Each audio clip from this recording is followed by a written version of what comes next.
افغان انویست شرکت د افغانستان د برېښنا شرکت سره د $40 میلیونه په ارزښت د برېښنا د دوو مهمو پروژو د پاتې چارو د بشپړېدو قرارداد لاسلیک کړ. نن د افغانستان د برېښنا شرکت او افغان انویست خصوصي شرکت د شبرغان د الوان دښتې د 1500 کیلو ول برېښنا لیږدمزو د پاتې چارو او د الوان دښتې د سب سټیشن د پراختیا پروژو بشپړولو هوکړه لیک د یو لړ مراسمو په ترڅ کې لاسلیک کړ. مسولین وایي د دې پروژو پاتې چارو لګښت څه باندې $40 میلیونه اټکل شوی دی چې د 2 کلونو په موده کې به چارې بشپړ شي. په یادو مراسمو کې د ریاست الوزرای اقتصادي مرستیال مولا عبدالغنی بیرادر وویل د اسلامي امارت له حاکمیت وروسته د افغانستان صنعت په بیساري ډول وده او پرمختګ کړی دی.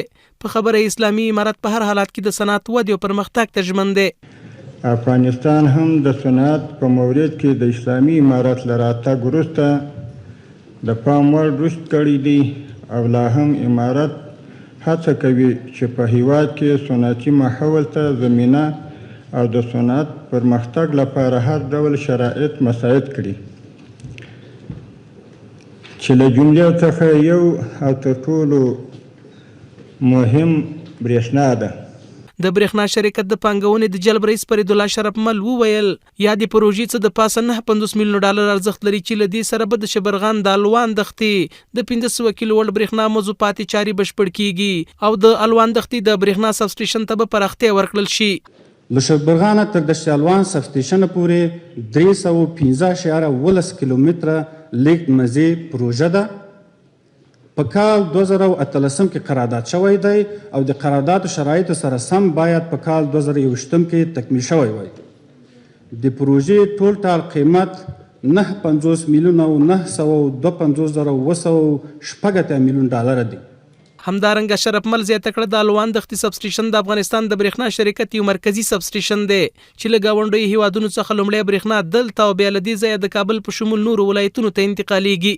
د دشت الوان سب سټیشن چې زموږ یو اساسي مهم سب سټیشن دی چې دا سب سټیشن هپ هم په انګلیسي کې ورته وایي چې هغه مرکزی سب سټیشن د افغانستان په شمال کې دی چې د ترکمنستان، ازبکستان او تاجکستان برق لیږد مزې راځي دلته دې سب سټیشن کې وصلیږي او له دې سب سټیشن نه کابل ته او نور ولایتو ته برق انتقالیږي. په ورته مهال د افغان انویست شرکت مسؤل شیرباز کمینزاده وویل افغان پانګوالو د یادې پروژې لپاره 10% پانګه جمع کړې ده ترڅو افغانستان د برېښنا په برخه کې خودکفا شي. دغه صنعتکاران ټول په خپل اخلاص سره په یوه اواز یې غږ وکړو چې موږ په دغه عظیمه پروژه کې 10% پیسې پیشکي ورکړو. خدای مو کور آباد کړه.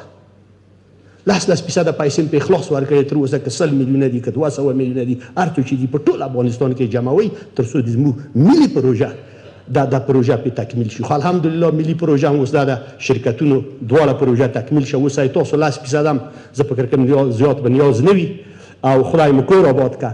دا د دې د تاسو هغه درېدا په د امارت اسلامي سره ښایي. د امارت اسلامي هغه شفقت چې ملا صاحب دلته حضور لري خدای پاک دې همیشه سرلوړی او آباد لري چې په هر وخت کې د سکتوري خصوصي هر مشکل او ستونزو ته لبیک ویلی او رسیدګي ورته کړې ده.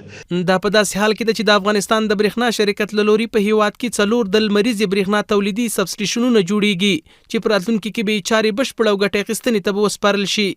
محمد عمران سرکوټوال، حریت نیوز، کابل.